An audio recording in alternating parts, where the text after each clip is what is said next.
So that was a great start to what is going to be a great conference, I think, on earthquake early warning here at Berkeley. This is the state panel. So I wanted to thank everyone for being here today and for sharing your interest in this urgent public policy and public safety issue. I'll just quickly say my name is Michelle Moskowitz. I do government relations at UC Berkeley in the Chancellor's office and have been helping the Berkeley Seismology Lab with their efforts to get federal and state and private support for this program, and it's a pleasure to participate today. So I'm just going to introduce our panelists very briefly, and then we'll start with some good questions. So Tina Curry, who's right here on my left, serves as the Deputy Director of Planning, Preparedness, and Prevention for the California Office of Emergency Services. Her areas of oversight include state-level planning and preparedness programs for all hazards, including the State of California Emergency Plan, Standardized Emergency Management System, and the California Office of Emergency Services Earthquake and Tsunami programs, among many others. Tina has over 23 years of experience in the area of emergency management. Next to her is State Senator Jerry Hill, who you heard from earlier. He was elected to the California Senate in November 2012 after serving in the State Assembly since 2008. He represents the 13th Senate District, which includes San Mateo, Burlingame, and a bunch of cities down there. He serves as the chair of the a bunch of cities down there. A whole bunch of 25. Wow, I was right. He serves as the chair of the Senate's Democratic Caucus and the Environmental Quality Committee, and he also is on the Energy, Utilities, and Communication Committee's subcommittee on gas and electric infrastructure safety. But more important than all of this, he also is a Cal grad. So go Bears.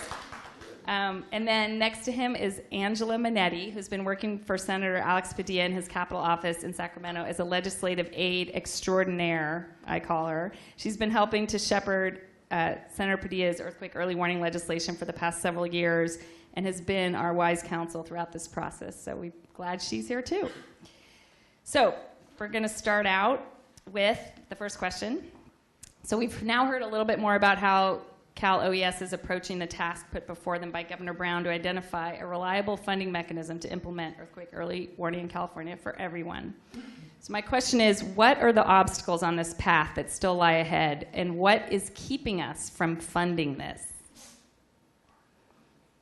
Sure. I don't know if I'd frame it so much as an obstacle as when we, and Cal OES is not new to this. We are a member of the California Integrated Seismic Network. We're part of the team that's been working on good earthquake practices for a very long time, and that's very mature in California. We have the Shake Alert in our warning center, and we're one of the users and testers of that. But I think that not so much an obstacle, but when we had the legislative charge to work on this, which thankfully that we had that call to action that came forward, is to figure out what pieces were still needing to be attended to in order to make this happen. Really, the science is there. We have the ability to do this, but there was a lot of catch-up to do around that. And the director mentioned some of those things, the public education piece. How do we set up a program to be in this for a long haul? So we're giving the public, a program that's comprehensive and thought through and reliable going forward, not just today, but into the future and perpetually. So we had some catching up to do, and that we're moving very aggressively on that. We have a timeline, we have a deadline actually, to bring all those pieces together. Public education, standards, all those things that you would expect in a program that has, lives are at stake. We have the ability to do that and to do better, to save lives, to save property.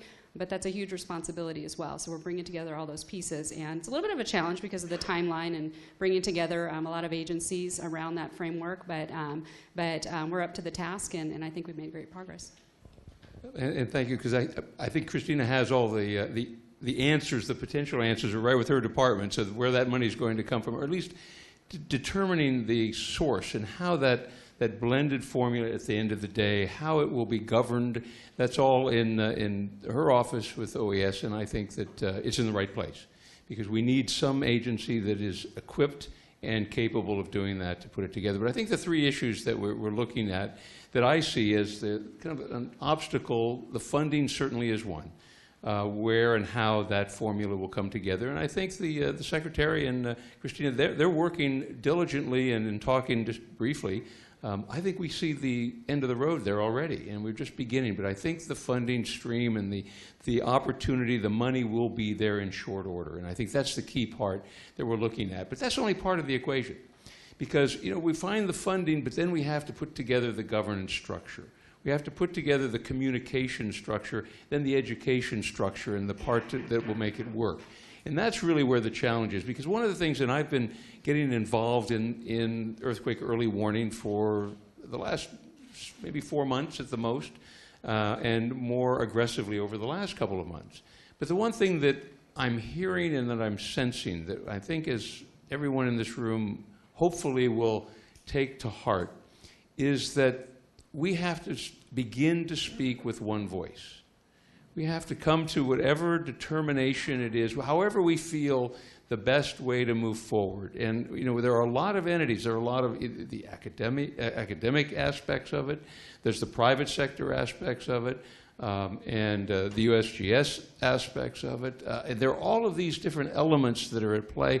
And we all have our own, I don't want to say agenda, but we all have our own organization to look out for. We have and we also have our own funding sources to protect. So with all of that parochial thinking it just comes natural with the territory wherever we are. But to a large extent, we have to put that aside because we have to look at what is the end result. And what I've sensed is that there is some of that in this discussion.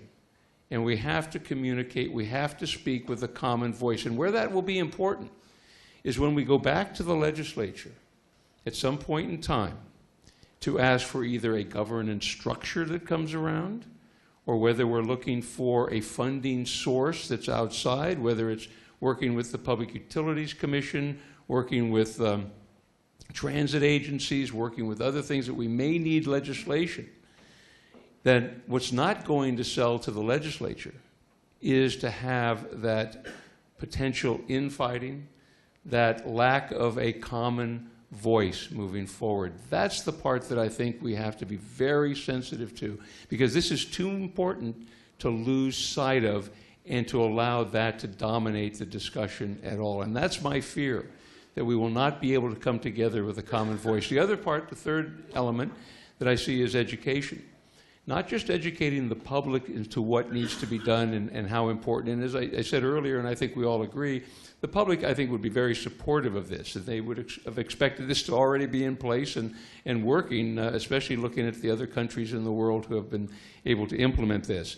But it's educating the public, but then it's also educating the legislature.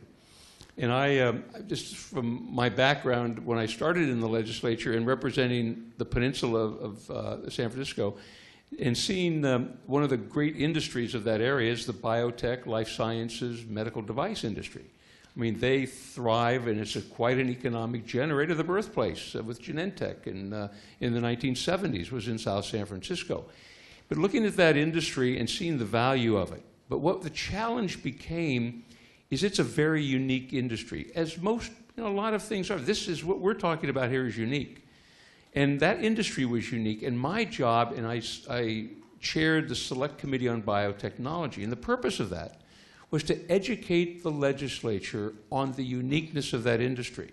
Because it's not like making widgets. It's not as if you have a manufacturing platform that you implement and you have a product to market within 6 months. Some of those companies, some of those products take 15 years to develop, billions of dollars, and at the end of the day, they walk away with nothing because of the failure in the third level or third stage trial, clinical trials. So my point is that it's a unique educational opportunity we have with this particular, with early warning, and to make sure that we work, and I'm happy to do that now in the legislature, as Senator Padilla did extremely well, but there will be many new members coming in this year. We have to sit down with them. We have to educate them and inform them of what exactly is going on. And that's where I think we can benefit. So with those three elements, I think we have an opportunity. The funding's part of it, but we need to have that one voice as well.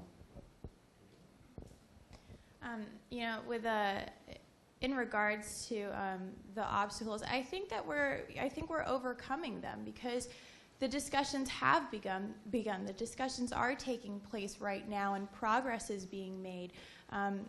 Looking back a few years ago, this was something that was, just a theory that was floating around, and now it's starting to come to fruition.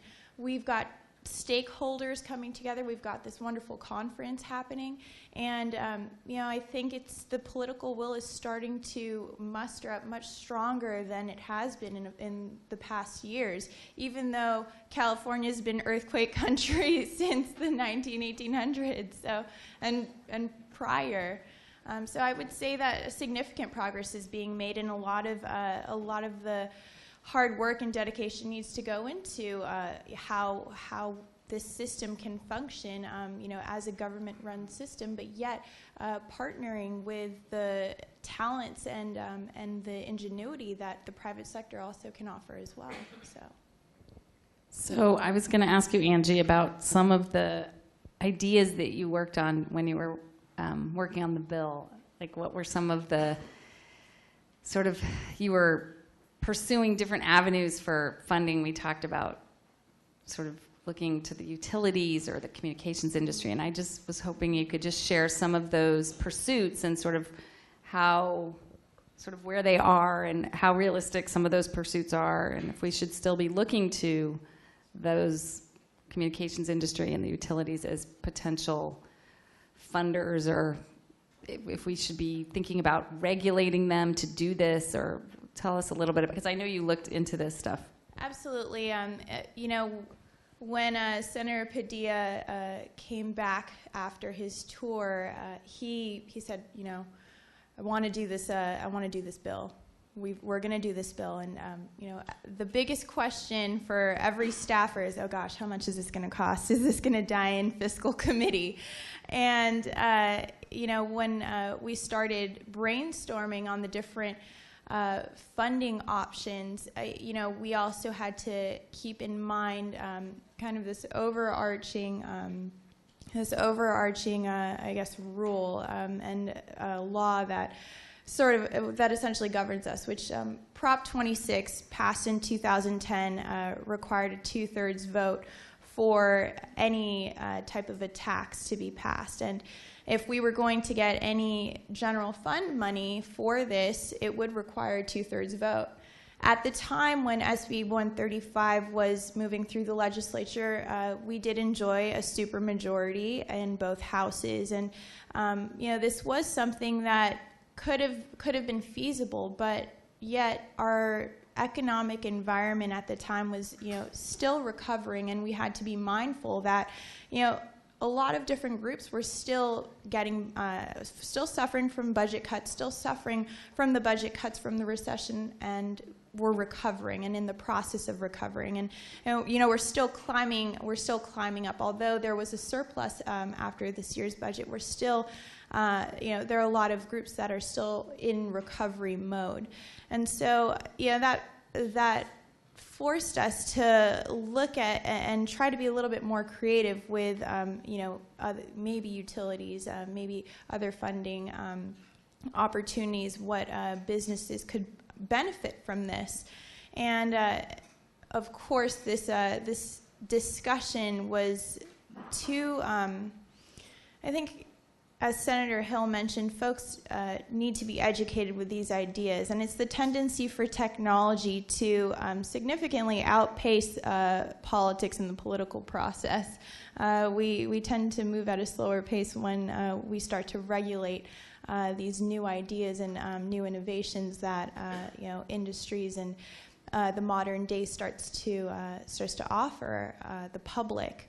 And so we came to a point where we had to make a policy decision and said, this is going to have to, the funding element is going to have to be a discussion that's going to have to continue on beyond the passage of SB 135. The bill still must pass through. This issue must be raised to a national level. It must take the stage that it so rightfully deserves for the best and better interest of public safety in general. And so, which is the very reason why we had tasked Cal OES with continuing the discussions to pursue funding and to organize stakeholders together and see what kind of a framework we can create for this unique and special system. Great, thank you. I'm not going to forget about the audience, so later on I want to hear from some of you on what your solutions have been in other places in terms of figuring out how to finance this effort. So stay ready for those questions I'm going to ask the audience. But so I wanted to ask a little bit about the public's appetite and the people of California's appetite for any kind of a small user fee or ratepayer fee that isn't a tax, but of course we pay for tolls on bridges and things like that, to cover this earthquake early warning system. And I'm wondering if any polling has been done, if any of you know of any kind of polling that's been done in terms of whether the public would be open to a 1 cent user fee for their phone service or their other utility. For their utility, and I could just, in thinking about that, the issue of a fee, interestingly, and you said, is different than a tax. And the state legislature can implement a fee on a particular product. I mean, the utilities have numbers of fees that we pay that are not taxes, but they could, you may think they're a tax, but it's a fee, but the money that goes to the fee has to have a nexus to the particular entity that you're charging that fee for. So if it's a utility fee, it has to go to something related to that service and generally would benefit. And so there are opportunities with utilities to perhaps look at ways in which a fee could be, just as there are other fees, there are 911 fee that pays for the 911 dispatch centers that we have around the state. That's a fee that we pay through our phone calls. There are ways to do that, and that may be one of the areas that I'm sure OES, and I'll let Christina answer that, but maybe looking at. Also, a letter was sent just before the end of session from Senator Padilla's office, and I'm sure he had a lot to do with the letter that we signed to the governor, and to try to look at the water bond that will be going to the voters in November in California. It's about $7 billion, and $270 million of that is going to water infrastructure.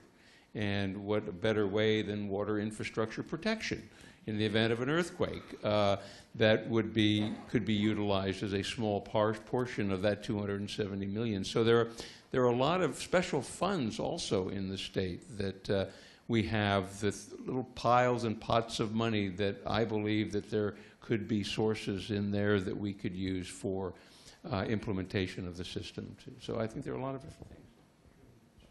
Okay, thank you. Yeah, just to carry on that thought, I think all ideas are worth exploring, absolutely, but the fundamental thing, I think that, and I think you touched on it, Senator, is we have to demonstrate that connectivity. If we're asking the public to pay more for something, how are we proving to them that that increase has an effect of X to, whether it's better reliability of the utilities that we're asking them to pay more for because of early warning. We can assure you, to the best that science will allow us, that they will be more reliable, they'll be more resilient to disasters. There has to be that cause and effect demonstration. So that's what we're working on through this committee effort, is to identify what are the minimum standards, what are the performance expectations that we are going to insist on. And then regardless of the funding source, we will be able to make that case to those who will potentially invest into it, and more importantly to the public, who is going to be in some way asked to pay for that. We have to, it all appears, everything that is being said and shown with earthquake early warning is all true. Now we have to take that final leap to really demonstrate that, to show we've done the due diligence, that this is what we are expecting the system to deliver, anybody who is part of it, and therefore it's worthy of investment, because we can assure you that this will be the result, of that, small fee or whatever it ends up being, and towards whatever, area that we ask to align it with.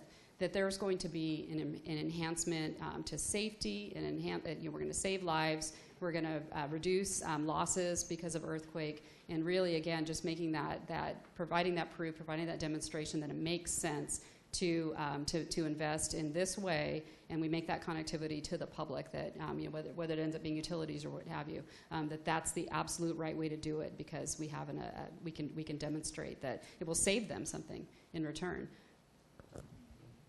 Did you want to comment? So following this line of thought, it occurred to me, and I'm sure others too, that as the state is contemplating, or that is investing in plans for high-speed rail, because when Japan built their earthquake early warning system, they did it at the same time as they were building high-speed rail, because you wouldn't want to build high-speed rail almost without it.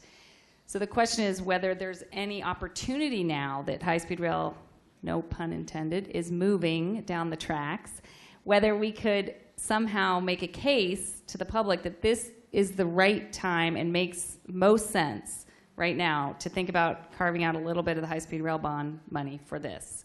And I just was wondering if you might comment on that idea.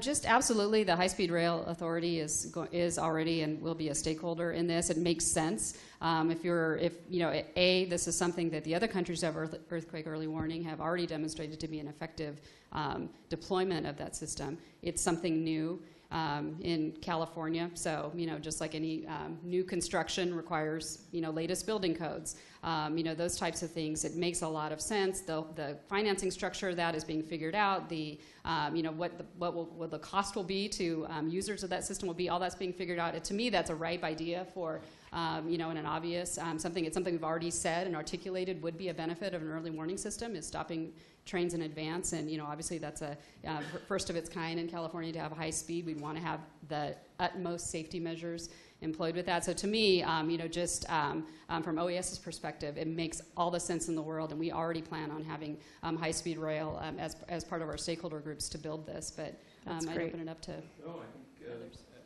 I think you're absolutely right. And the only challenge with high-speed rail is the funding source today. It's still what would we say, about at least $65 billion short. That's I mean, that's on the estimate. If it's like the Bay Bridge, it'll be 10 times that. But that's the challenge. But I think it has to be part of the plan, and that's what we can do today, is to make sure that it becomes part of that plan, and so that when the funding comes, and there will be ongoing allocation of funding from the cap and trade funds that will be collected that will go to high-speed rail, that it could be part of the plan as it moves forward. And I think it's critical, just as in other areas. But the key I think that we have to do is we have a golden window right now that we didn't have 3 weeks ago, but we have today. And how quickly we forget in this state and in this country. And we move on to other things, and it's never going to happen here again. We forget that rocking at 3 o'clock in the morning a couple of weeks ago. And we do it. So this is why I think we do have that golden opportunity, and that's why we need to work quickly to implement it. What we found that was very inspiring was the fact that earthquake early warning technology was actually implemented with the BART stations in the Bay Area. And so this was something that we felt, well, gosh, if this is what is happening already at a local level, why not high-speed rail for the state? Why not pursue that kind of a funding? Because clearly there's a need for that to stop the BART trains that won't even reach the speeds that high-speed rail anticipates on reaching. And so it would be, I would say it would be devastating if earthquake early warning wasn't incorporated in the consideration of building high-speed rail. That's great.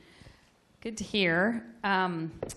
So what would it cost each Californian each year, and for how many years, to pay for an earthquake early warning system in California to get it going? Is there like a fixed amount of time that it would take to get it up and running? I don't think we've gotten down to that level of detail yet, but it's an important, absolutely important component. We owe that, just kind of give a window. Is it 65 million or billions or what have you? And I think a lot of that has been presented, so that at least there's a kind of a range and understanding. The good thing in California is we already have a backbone.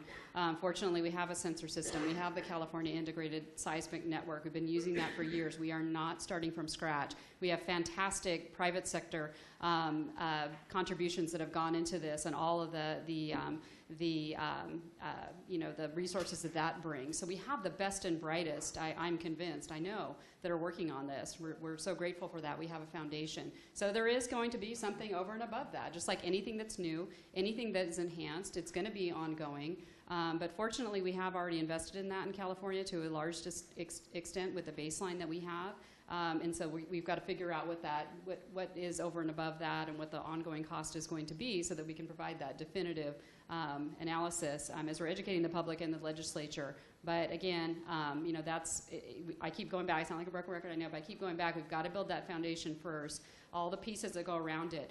Has there been a budget identified for what the public education costs will be? Maybe it's not much, maybe it's a lot, but we're really just getting our arms around that, because we don't want to leave any detail unattended to. We owe the public. This is so big. I don't know when the last time that we've deployed a warning system to the public. It probably goes back to the days of Weather Service and things like that. That's it's a big deal to make sure that this is robust and reliable, and everybody knows what it means. It's tested. That's not something we haven't even talked about yet. It's not something that the public should only be exposed to when something happens. It should be something that they know what to do. One of the things I oversee is the nuclear power plant program, and all of the what we call off-site preparedness that goes with that. That community drills all the time. They know what that means when those sirens goes off. If, like you said, if it's a long time, knock on wood, that we don't have an earthquake. I don't think that's going to be true in California, but it will be out of mind. They won't know what to do. All this investment, all this work we've done, will only be meaningful if the public, at that precise time that they need it, knows exactly what to do, because they've been educated about it. It's been tested. It's been exercised. So I know it's kind of a wishy-washy thing with the amount, but we've got to attend to all those details and really figure out how to do this right, to do this completely, and then present our case to the investors and to the public.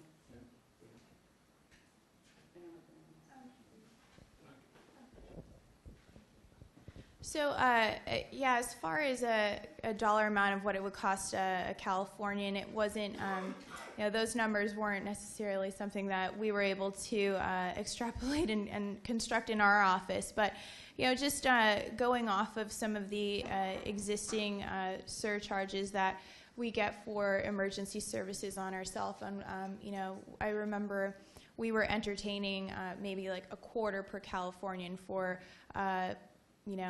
X amount of years could cover probably the cost of the initial build out, and maybe even a couple of years of operations and maintenance.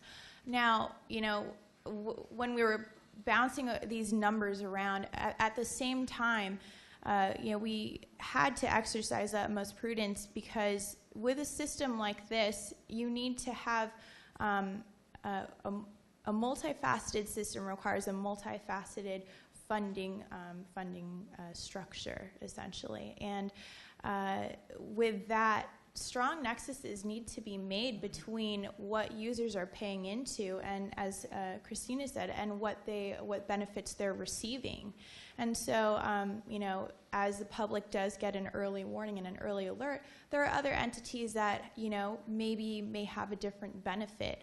If they have auto shutdown installed in their facilities or in their operations, of course that's a very different benefit than what an independent user or just an independent California would receive. And so what that individual would be paying into the system, I would imagine, would be something that would be very different than what an individual Californian would be paying into that. So, I don't know if it's, really as easy as tagging kind of a earmarked number on this, but more so, taking a step back and looking at how we can take these different types of funding streams and, analyzing the cost benefit. for each user, depending on that user's situation and position, and in California. So. That was good. It does, if I could, Michelle. It raises the other question: if we have, a tiered system, if it's a pay, an incentive, if a business were to fund a particular system or pay into that system, does that mean they get an earlier alert than the citizen down the street? And then that gets into the haves and have-not issue. And should we have a system like that? And then if a business is paying, or if it's a tax, then they deserve. Should they have the same? Should they be required to pay it for the rest of the state as well out of that same money? So that's where the governance issue is going to raise some real questions, I think, and be very difficult to really determine that balance of what is legal, number one, and what is fair, number two, and what would be appropriate to lay into it. Those are all good answers. I just wanted to comment on one of the things Tina said, and for those of you, including me, who were woken up in the middle of the night 10 days ago, one of the first things I thought of was, what am I supposed to do? When you're in bed, that when you're in school, you're supposed to get under a table or go to a doorway. But when you're lying in bed in the middle of the night, it was like, I thought to myself, if I had a warning, what would I do? And I realized that is part of this education process, is figuring out and educating people, like, what do you do in the middle of the night? So on that note, I'm going to open it up to the audience, because I'd love to hear some of the best practices from other nations and places that you've deployed to implement earthquake early warning. And I would love to hear anyone who'd like to share some ideas. And then, of course, if you have questions for the panel, you can ask a question also. It really would be important to hear how other countries do fund Let's take this opportunity now that you're all here. And I think we have I don't know exactly how many, but we have a number of countries represented today. So Peg is going to pass the mic around if you raise your hand. I'm going to pick them out. Okay. That's why I had Peg do this. Yeah, exactly. If you were sitting in our seat and it was at the very beginning of your process, what advice would you be giving California? Well, in Mexico, we start, our politicians propose the convenience to warn in a small segment of our society, mainly in the classroom of the young people. That means when we get an earthquake, if the the scholar population is trying to do something, they practices this drill or real earthquake warning, and then we have this small part of our risk, speaking about the vulnerability, seismic vulnerability in Mexico City, covered it. It's a very small goal, but it generates a new culture, social culture, because today it's very complex to switch the customs. Well, many attitudes, cultural attitudes.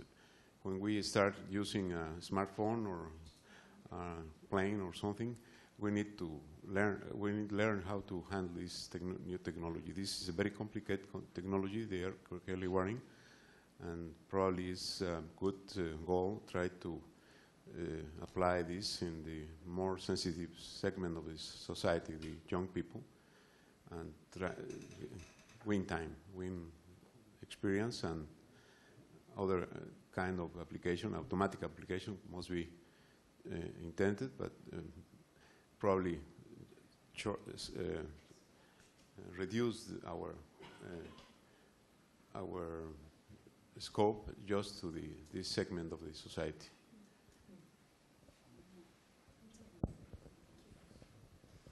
I think what I hear, and we've been thinking about this too, is you build from success. You demonstrate, kind of in an area where you can have reach and really learn sort of before deploying full-blown system. And I think that makes a lot of sense. That's kind of how we approach most things. When we have a new program, a new idea, is you want to demonstrate that somewhere and learn from it before you grow it further. And I think the idea of modern technology and the expectation of things instantly available on the smartphone and the other devices, and it is very complicated, and how the public uses that and consumes it. It is a cultural thing. It's a very generational thing, and so I think all of that has to be factored in.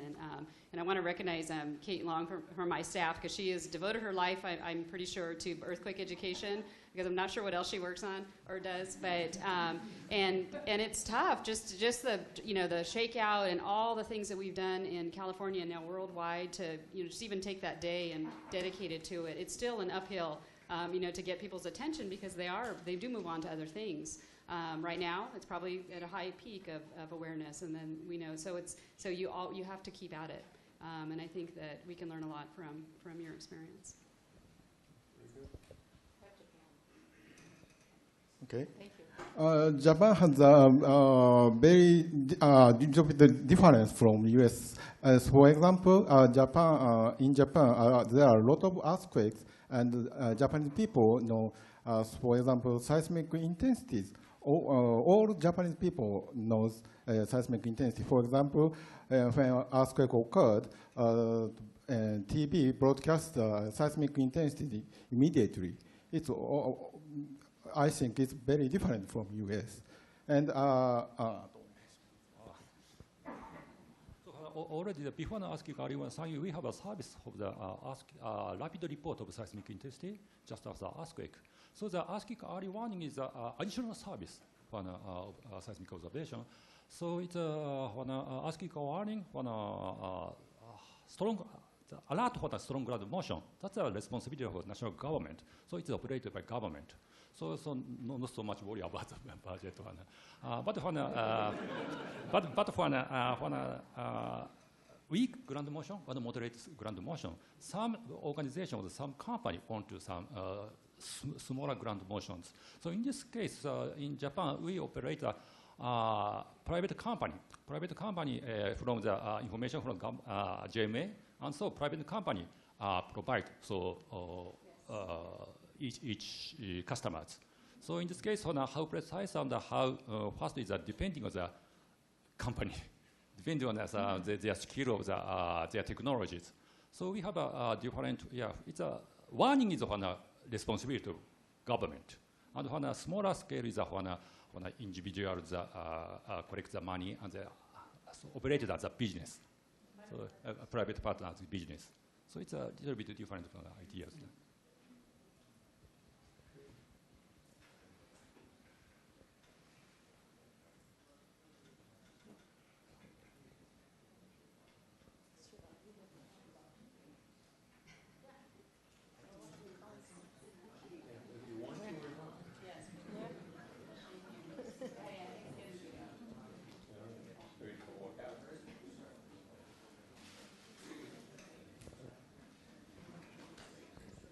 Thank you. So I'm from China, and what we have done recently in the recent years is that we have developed a network for the early warning system about 3,500 sensors to cover about 1.3 million square kilometers. So which should be compared with the area of California. I mean, maybe 2.5, maybe 2.5 times the area of California. So basically, we start from research and then cover a small area near Chengdu, where the aftershocks of Wenchuan earthquake in 2008 happened. And then we do many experiments in the small area, which had an area of about 12,000 square kilometers. I'm always bad at conversion.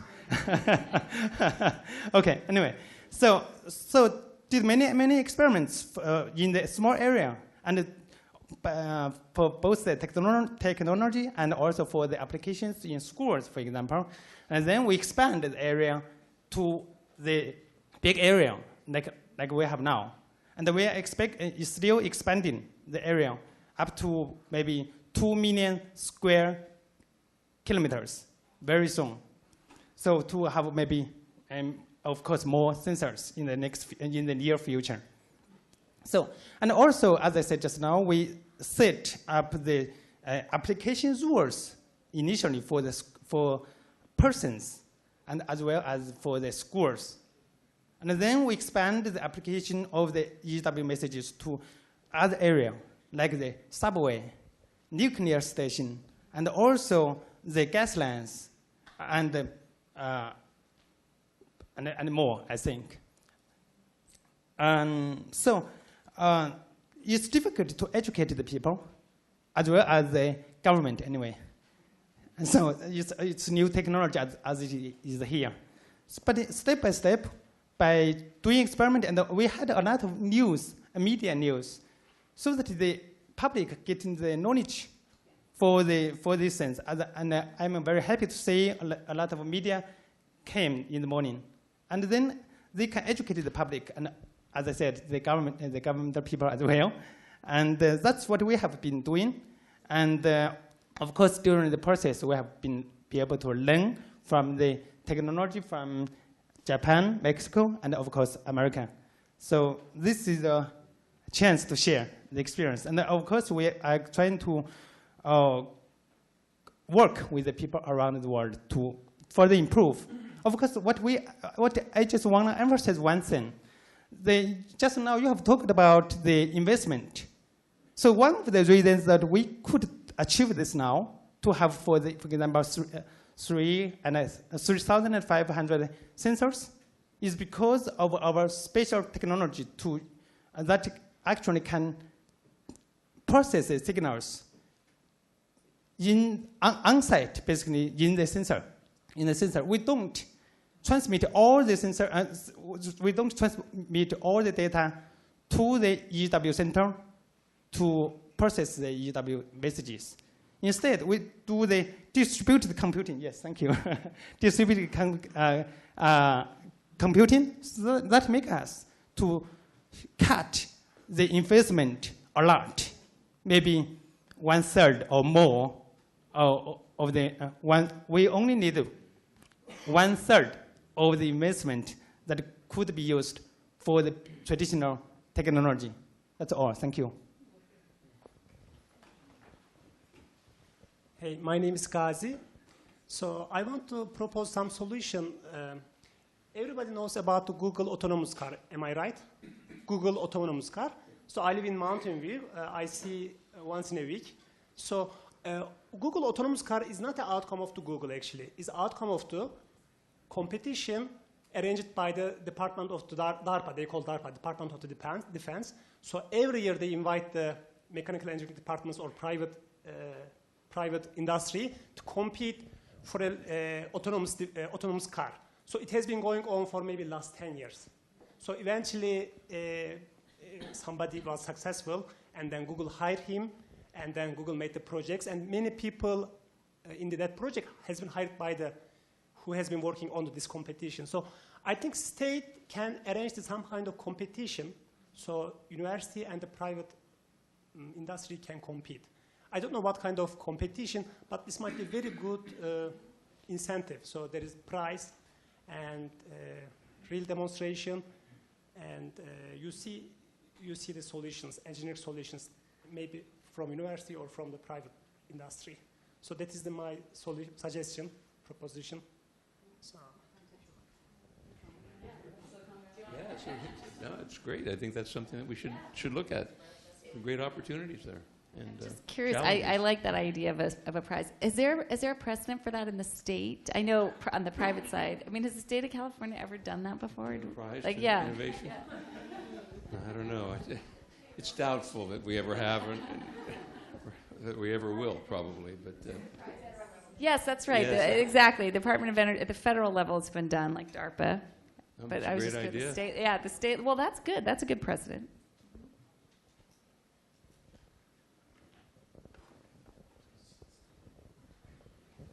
I think it's important to remember that in the United States, we already operate response systems through meteorological systems all the time. And of course, weather events happen far more commonly, and because of that, it's obvious to everyone that we have to have some system that not only alerts us to those events, but how to respond to those systems. And what we're talking about in the earthquake business is actually very similar to the weather system. But one of the great challenges in the earthquake business is that the earthquakes often don't come for a long period of time. So we kind of forget and get out of practice. Now in Japan, it is a different place, but all of Japan is extremely seismically active. And Japanese are reminded all the time that they're in earthquake harm and just how violent the attacks can be and how serious they can be on the society. So it's no, if we were Japanese, we'd have a system too. There's no question about it. But one of our challenges is to figure out, since our earthquakes sometimes come infrequently here, how we can set up those same kinds of structures that are in our weather business in the United States. And we know in the weather business, when we talk about this, everybody's involved. The government has a role, the private sector has a role, the states have a role. I mean, weather affects everybody, and it's going to be the same with the earthquake, and somehow we need to learn from those other systems. Great idea. Yeah, I was just thinking, to follow up on what Tom's saying, for tsunamis, that's why we're in the National Weather Service, I think, is because of that messaging infrastructure. Even though it's nothing to do with the weather, it's earthquakes moving the ocean bottom, that messaging infrastructure is the key to probably why we're there. And our events, like earthquakes, are also very, very rare, but the infrastructure that delivers them is always, because of the weather, being kept funded, working, available to be used when we need it. So that's a great idea.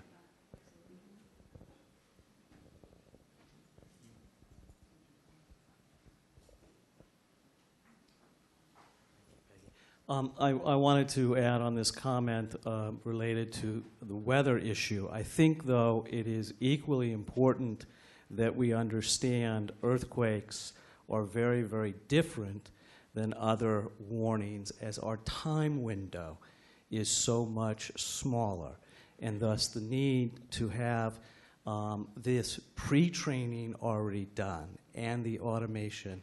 And so while there are these structures in place, the difference in earthquakes versus other natural disasters is that window of time, which is so much shorter. And it's a very important factor, both in ultimately the design and application, but specifically as well as the education and training and the automated response procedures that we all need to sort of condition ourselves and our businesses and our families to.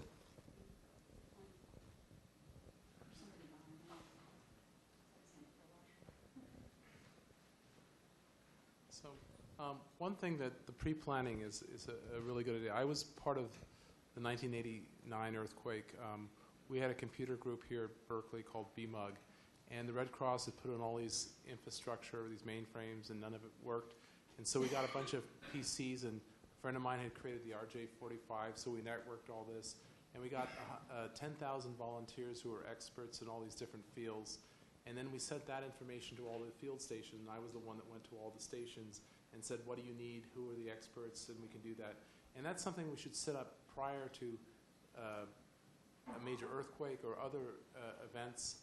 And you can even think about setting this up as a scalable thing where we have experts around the world who could handle certain things, like when the Gulf oil thing happened, we could have had experts that realized that that oil derrick would sink if we put too much water on to put out the fire, and we could have taken precautions before and could have probably prevented that disaster. So we want to think about the scalability. And the lesson to take away from the earthquake in '89 was the biggest need for everybody, that was really the only thing that people seemed to need, was plumbers. So we may want a bunch of people who understand how to cap pipes and things like that, and just have those facilities, a neighborhood expert to call in and say, if something like this happens, we know who to contact.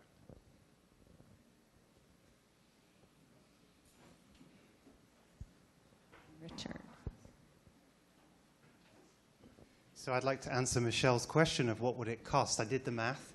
So the USGS implementation plan for a West Coast system, Oregon, Washington, and California, is $120 million to build it and operate it for the first 5 years. If you take the population of those 3 states, that works out to be $2.44 per person for the warning system for 5 years. I can tell you my cup of coffee this morning cost me $2.40.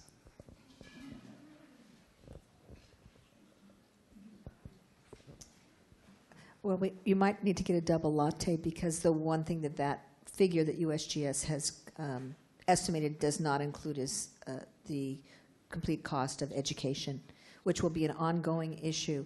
I have an anecdotal discussion with Haru Hayashi from University of Kyoto that after the Tohoku earthquake, there was a huge number of downloads of the early warning application. And this is Japan, where we kind of assume that they all have it already. But even after that big event, people were interested in getting the information, and I think that's what will happen here. People may not get interested until afterwards. So we have to build into the education system ongoing training, a repeat training, and perhaps even build into the applications the ability for people to do self-education when they're interested. Maybe.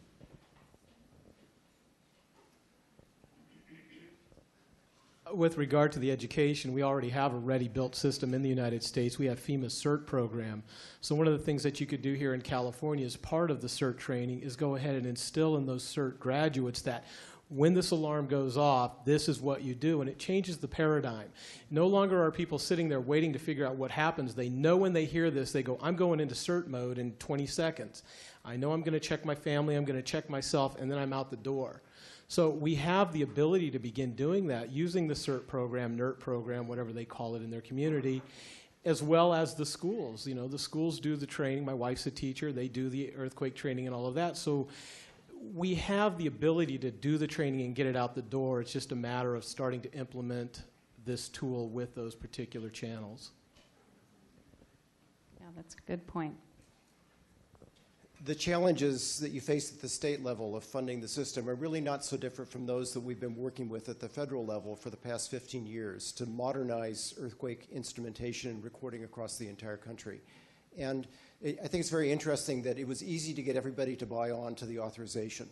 The appropriation is a lot tougher. It's been very tough to get it through OPM in particular. And one of the questions I keep asking is, what is the benefit? You can tell us what the costs are, but we'd like to understand how the benefits work out. So a few years ago, we commissioned a study from the National Research Council to look at the cost and benefits of improved seismic monitoring. And they could find in just one item a way to pay for a way the program justifies itself. It was the improvement, the more accurate building codes that would lower the cost of seismic construction. Buildings would be just as safe, but the savings were enormous just because of the high volume of construction every year in the country. And it may be worth thinking about at the state level where you can build that same kind of bridge to explain to people the economic benefit of the system that will justify it over the long run. That was a great segue to our next panel. Thank you. I hope that all of you learned as much as I did with this panel and all the good contributions from the audience. And I think we're on the right course now to do this for California, and I'm looking forward to working further with all of you and making it happen. So thanks again for being here.